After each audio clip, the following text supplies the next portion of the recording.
Welcome back to the Weekly News Roundup. This is Sillyville.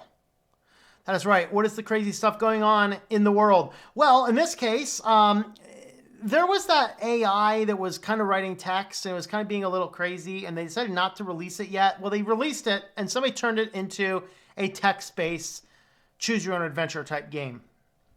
Yes, and it is called AI Dungeon. They said they tested it and they cannot stop laughing. Sometimes it understands Pokemon and love. Sometimes it fails spectacularly.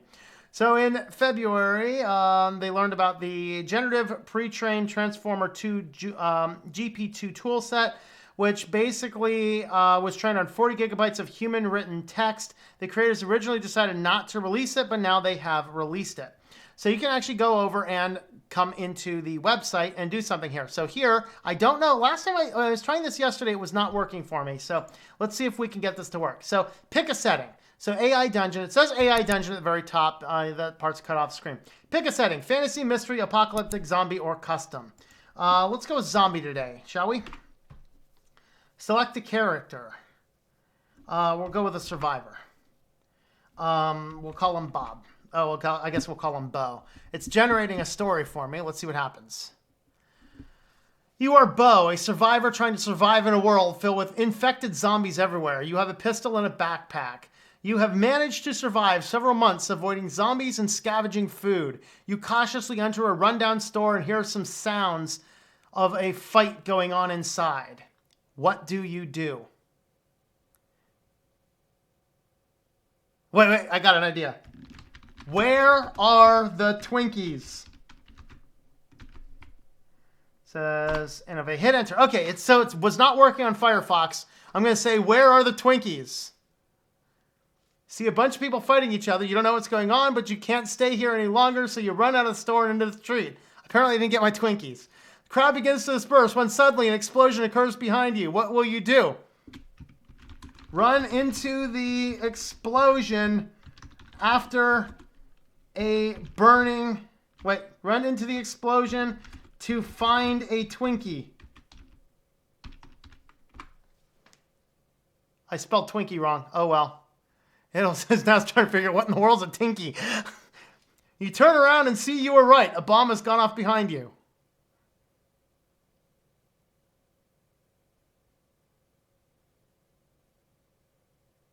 Let's see. What should we do? Let's run away.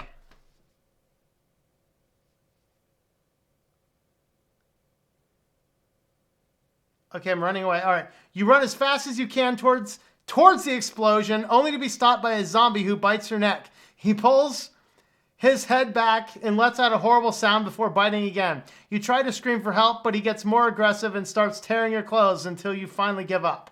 What will you do? Shoot the zombie. Let's see what happens. It's all AI generated. I don't know what's going to go on. You quickly grab your pistol and fire at the zombie's head. It doesn't kill him immediately, though, because he manages to crawl back up and bite you on the throat again. This time, however, he manages to pull his teeth out of your neck and completely killing you. What will you do? Well, I guess I die.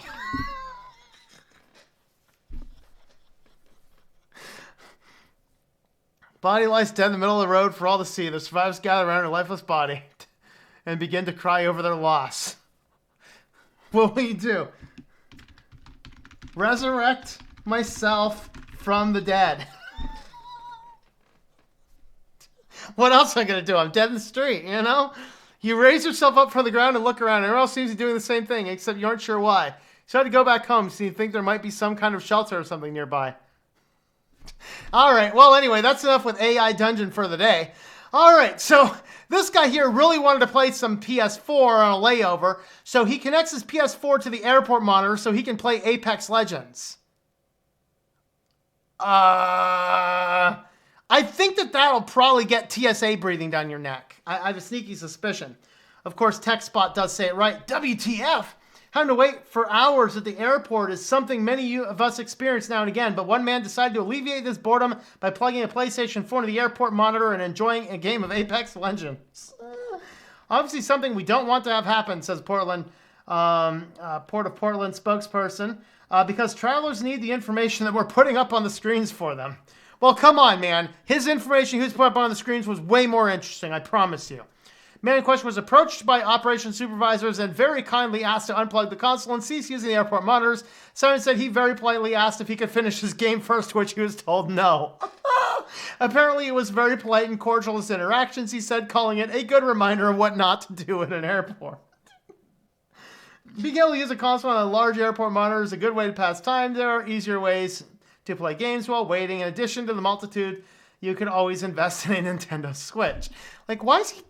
And never mind. I don't even want to know.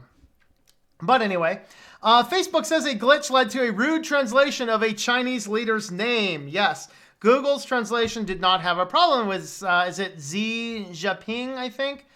So, all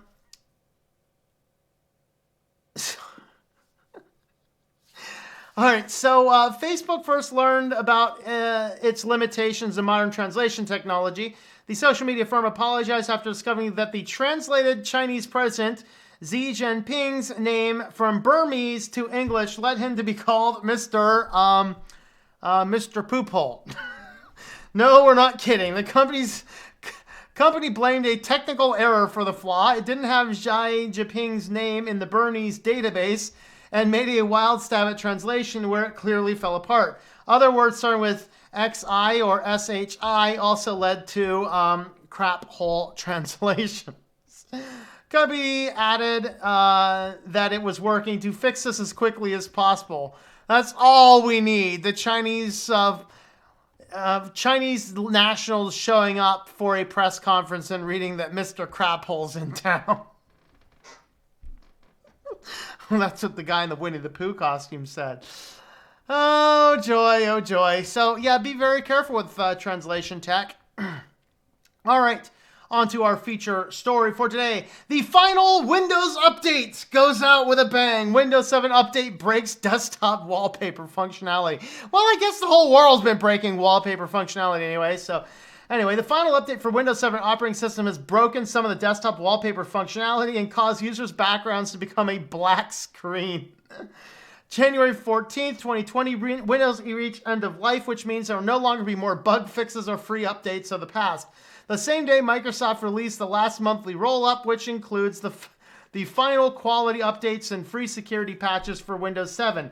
The update came, though, with a big new bug that has caused Windows desktop wallpaper in Windows 7 for some users to not stick and now show a black screen instead. Guys, this is why I do not apply updates, just because it says there's updates to go. I wonder if Microsoft's going to fix this anyway. Many reports on Reddit and Microsoft forums, users have found that after installing the update and restarting the computer, the desktop wallpapers could no longer be shown. After experimenting, users were able to determine the issue was caused by the stretch setting, which when configured, the desktop background. It appears that this setting is no longer honored after the install. Updating any configured wallpaper to use it will just show a black screen. Bleeping Computer was able to reproduce the bug, and when using any other picture position the wallpaper shows, once you configure it to use stretch and reboot, the wallpaper will be black. In our tests, yeah. Anyway, how to fix it, how to affect it. Uninstall the last update. Which we strongly don't recommend, as it contains excellent security. Take a screenshot of the stretched mode before a reboot and then use that screenshot as your wallpaper. Option 3, people, switch to Linux. Switch to Linux. Please perform the following. Let's see. When the wallpaper is showing a black screen, go to the wallpaper settings, set a picture to fill, and then back to stretch. This will cause stretch mode to stick in your wallpaper, look normal until you reboot. Click the save settings, close all the windows, right-click on the desktop. Select View and uncheck Show Desktop Icons, Show Desktop Gadgets. Take a screenshot of your desktop, remove the parts of the image of the Start menu, taskbar, save the resulting image to a folder. Go back into Wallpaper Settings, select the save screenshot as your wallpaper. For the position settings, select Center. Guys, just download GIMP and fix it. Okay, just let you know. So anyway, way to show Microsoft's amazing quality, giving us the final update, which kills your wallpapers. What better way does it have to say, hey, pick your favorite finger and switch to Windows 10, or just switch to Linux instead? Let me know your thoughts in the comments down below.